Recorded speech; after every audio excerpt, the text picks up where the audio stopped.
जलसे में ये न बताया जाए कि इन देवबंदियों ने किस तरीके से हुजूर अकरम सल्लल्लाहु अलैहि वसल्लम को नमाज में ख्याल आने को बैल और गधे से बदतर कहा है। जलसे में ये न कहा जाए कि मौलाना अशरफ अली थानवी का क्या अकीदा है। जलसे में ये न बताया जाए कि कासिम नानोतवी ने क्या लिखा है। जलसे में ये न बताया जाए कि इस्माइल देहलवी ने किस तरीके से तक़वीतुल ईमान में नबी की तौहीन की है। मैं आपसे पूछना चाहता हूं, जितने आलिम हमारे यहाँ हैं, जितनी अवाम हमारी यहाँ है, कौन सा ऐसा जलसा है जिसमें आपने देवबंदियों के खिलाफ आपने उलमा से कहा हो कि बोलिए देवबंदियों का अकीदा क्या है? कौन सा ऐसा जलसा है? आज 20 साल के अंदर बता दो कौन सा ऐसा जलसा है जिसमें आपने कहा होगा कि देवबंदियों का अकीदा क्या है? आप बता दीजिए किताब के जरिए। कहा है आप लोगों ने कभी? आपने कहा भी कि वहाबियों का क्या अकीदा है? आप किताब के जरिए बताइए। आपने कभी बताया कि ये तबलीगी जमात का क्या अकीदा है? आपने कभी कहा? सबसे पहली बात वो ये, आखिर हमारे लोग साल भर तक तबलीगी जमात के जरिए से मेहनत करते हैं और इनका एक जलसा होता है। उस जलसे में ये लोग जाते हैं, अपने अकीदे की बात करके साल भर की मेहनत को वो जाय कर देते हैं। लिहाजा इस पर पाबंदी लगाई जाए। वहां फैसला हो रहा है, इस पर पाबंदी लगाई जाए। हम लोग बड़े हैरान हुए कि ये क्या हो रहा है। आज से 40-42 साल पहले की बात बतला रहा हूं। और उनके बाद किसी ने मशवरा दिया कि इसको कैसे रोका जाए। ये तो वो लोग करते हैं जलसा, रोका कैसे जाए। बहरहाल आखिरी में निचोड़ ये हुआ कि रोकने की जरूरत नहीं है। पहले तो ये कोशिश करो कि जलसा ना होने पाए। कहो उनको कि जलसा से क्या फायदा, क्योंकि उनके पास कोई प्रेस नहीं है, उनके पास कोई और चीज मजहब अपना फैलाने के लिए कुछ नहीं है सिवाय स्टेज के। स्टेज ही उनका एक ऐसा है जहां से वो अपने मजहब को फैला सकता है। लिहाजा कोशिश ये करो कि लोगों के जहन में ये बैठाओ कि जलसा जुलूस से क्या फायदा, जलसा जुलूस से क्या फायदा। इसमें पैसे खर्च होते हैं, लोग आते हैं, हजारों लेके चले जाते हैं। इससे आपको मिला क्या? कौन नमाजी बन गया? कौन नमाजी बन गया? इस तरीके से लोगों को जहन में दो ताकि जलसा न कराने पाए और जलसे को रोक दिया जाए।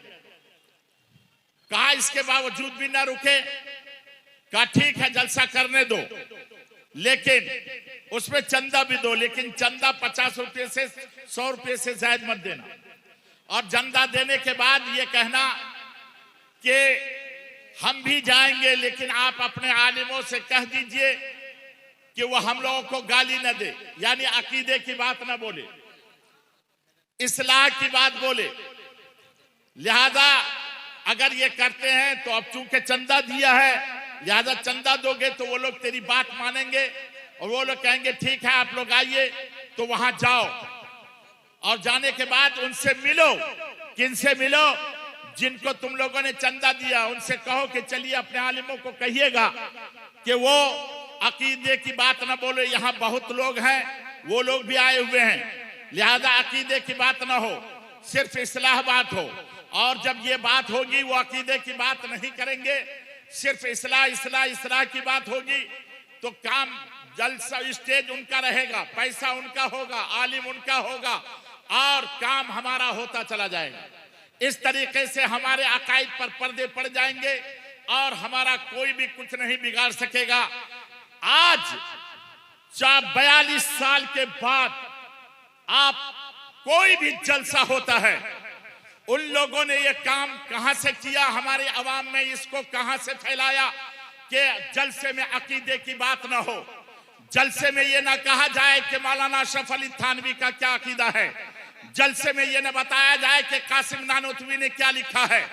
जलसे में ये न बताया जाए कि इस्माइल देहलवी ने किस तरीके से तक़वीतुल ईमान में नबी की तौहीन की है।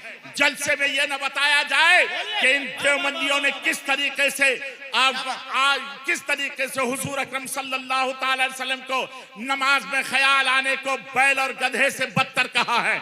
लिहाजा जब अकीदे की बात नहीं होगी, बात सिर्फ इस्लाह की होगी, हमारे अकीदे छुप जाएंगे, तो फिर लोग धीरे धीरे हमारे तरफ चले आएंगे।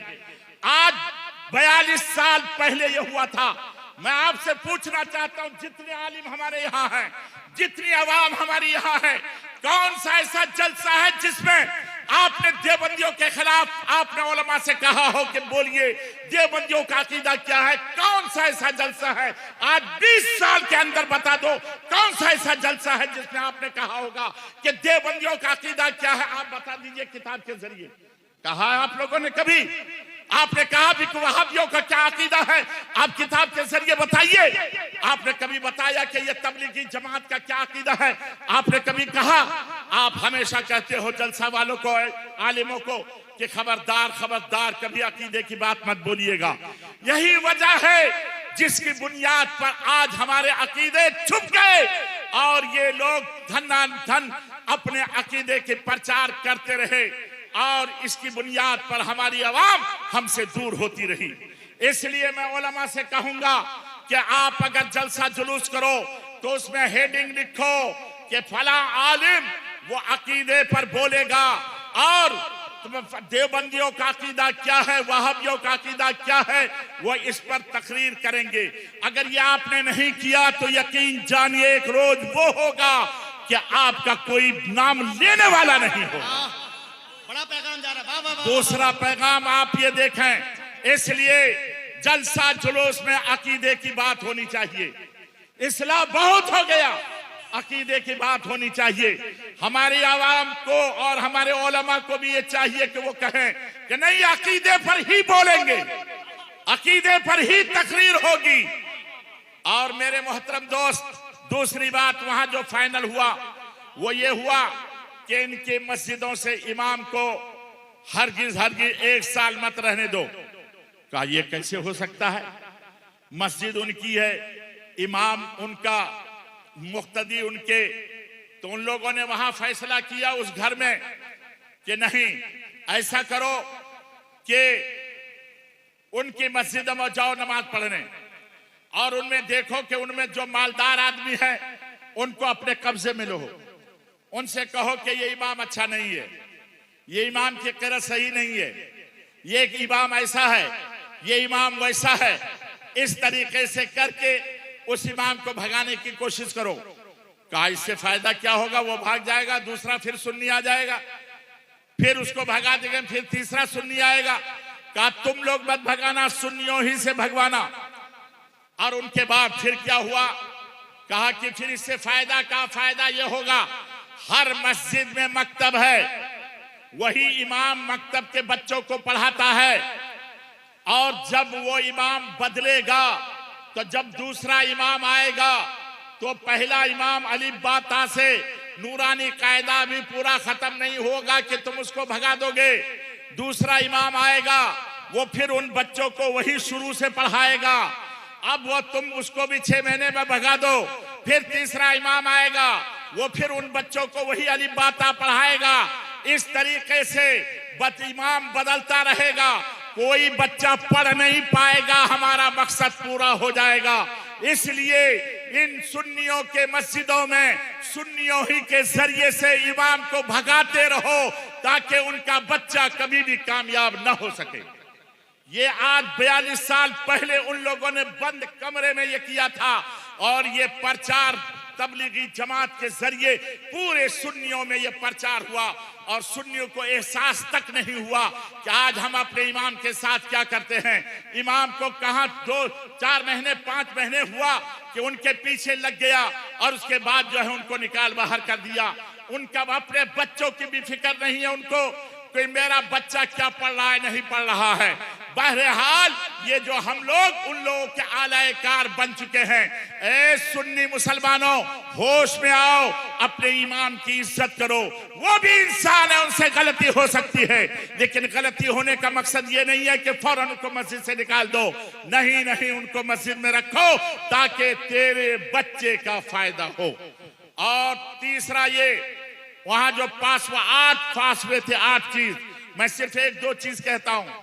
का तीसरा ये हुआ कि तुम जिस इलाके में रहो देखो कि उस इलाके में कौन सा आलिम है जिनका असर और रसूख आवाम में ज्यादा है?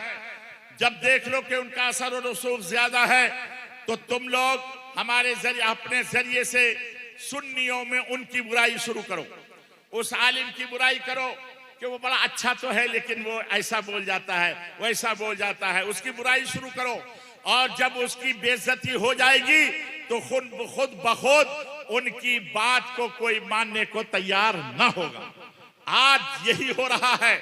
उन लोगों में से कोई भी अपने आलिमों की तौहीन नहीं करता, लेकिन हमारी सुन्नी अवाम खुद हमारे उलमा की तौहीन करता है। दूसरे की बात हम नहीं करते हैं, हम अपने लोगों की बात करते हैं। उनमें से कौन है ऐसा जो आप बतला सकते हो इस मजमे में से हजारों में से कोई ऐसा है जो उठ करके कहे कि हाँ हमने देखा है कि फला देवबंदी को वो अपने अवाम को कि वो अपने उलमा की तौहीन करते हैं? कभी भी देवबंदी अवाम अपने उलमा की तौहीन नहीं करती है, लेकिन अगर करती है तो ये सुन्नी अवाम अपने उलमा की तौहीन करती हुई नजर आती है। इसलिए याद रखिएगा, इससे नुकसान ये होता है कि आपने तौहीन शुरू की और उस उलमा की बात आपके सर से ऊपर चली गई, जिसकी बुनियाद पर आप अमल नहीं करते हो। आप कहते हो कि आलिम लोग आज कैसा है, आलिम लोग कि वो बात कुछ कहता है तो असर ही नहीं होती उनकी बात की। असर मेरे दोस्त याद रखिएगा, पानी जो बरसता है तो सब्जा वही उगता है जहां के मिट्टी हो। अगर पत्थर है तो उस जगह सब्जा नहीं उगेगा, सब्जा नहीं उगागा। उलमाए अहले सुन्नत आपको नमाज की तालीम देते हैं, शराब से रोकते हैं, ज़िना से रोकते हैं, जुआ से रोकते हैं, ढोल और ताशा से मुहर्रम में रोकते हैं, नाच और गाने से रोकते हैं, लेकिन आप रुकते नहीं हो। इसका मतलब यही है कि असर नहीं, बल्कि आपके दिल जो है वो जमीन वो कबूल करने के काबिल ही नहीं है। आपका दिल पत्थर हो चुका है। पानी वही फायदा करता है जहां जमीन हो, आपका दिल जमीन है ही नहीं, पत्थर है। इसलिए आपकी उलमा की बातों को कबूल नहीं करते हो। अपनी इस्लाह आप कीजिए, अपनी इस्लाह आप कीजिए। आपको इस्लाह की जरूरत है। उलमा की बात असर करती है, लेकिन वही असर करती है जहां दिल हो। दिल आपका दिल पत्थर हो चुका है, उसको पिघालिए इसके मुस्तफा से, उस पत्थर दिल को जमीन बनाने की कोशिश कीजिए। उलमा की बातों को सुनिए ताकि आप उलमा की बातों को सुनकर दीन पर अमल कर सकें। और जब आप दीन पर अमल करेंगे तो इंशाअल्लाह तबारक व तआला हम कामयाब हो जाएंगे। अल्लाह तबारक व तआला हमें और आपको अपने उलमा की ताज़ीम की तौफीक अता फरमाए और इनकी तौहीन से बचने की तौफीक अता फरमाए। अपने इमामों की ताज़ीम आप पर लाजिम है। अपने इमाम की ताज़ीम कीजिए, अपने इमामों को इज्जत दीजिए, उनकी तनख्वाह बढ़ाइए और उनको उनके साथ बखीली मत कीजिए, जुल्म मत कीजिए। अल्लाह तबारक व तआला हम सबको अपने अपने इलाके में अपने अवाम और अपने उलमा की खास तौर से इमाम की ताज़ीम की तौफीक अता फरमाए। आमीन सुम्मा आमीन। और इस उर्से रसूली के जरिए फख्रे बिहार के रूहानी फैज़ और फैज़ के जरिए हम और आप मिलकर ये दुआ करें कि अल्लाह तबारक व तआला फख्रे बिहार हुजूर मुफ्ती आजम कटिहार के सदक़े में हम सब की दुआओं को कबूल फरमाए और उनके फयूज़ व बरक़ात से हम सबको माला माल फरमाए। और जामिया तेगिया रूहुल उलूम को परवरदिगारी आलम दीन दूनी रात चौगुनी तरक्की अता फरमाए। मौलाना गुलाम गौस साहब जो इनकी आबियारी कर रहे हैं और उनके जितने भी सरपरस्त हैं, हजरत अल्लामा मौलाना मसूद साहब, हजरत अल्लामा मौलाना अहसन रजा साहब और डॉक्टर मोहसिन रजा, डॉक्टर नजमुल हुदा, ये सब जो है इनके सरपरस्त हैं, सरपरस्ती कर रहे हैं। आप और हम इस मदरसे को आगे बढ़ाएं, इनका हर तरीके से ताउन करें ताकि इस इलाके में ये काम करते हुए नजर आए। अल्लाह तबारक व तआला हम सबको मदरसा तेगिया रूहुल उलूम की हम मदद करने की तौफीक अता फरमाए। आमीन सुम्मा आमीन। अस्सलामु अलैकुम व रहमतुल्लाहि व बरकातुहू। मुफ्ती साहब की बिला हुजूर मुनाज़िर अहले सुन्नत का खूबसूरत पैगाम।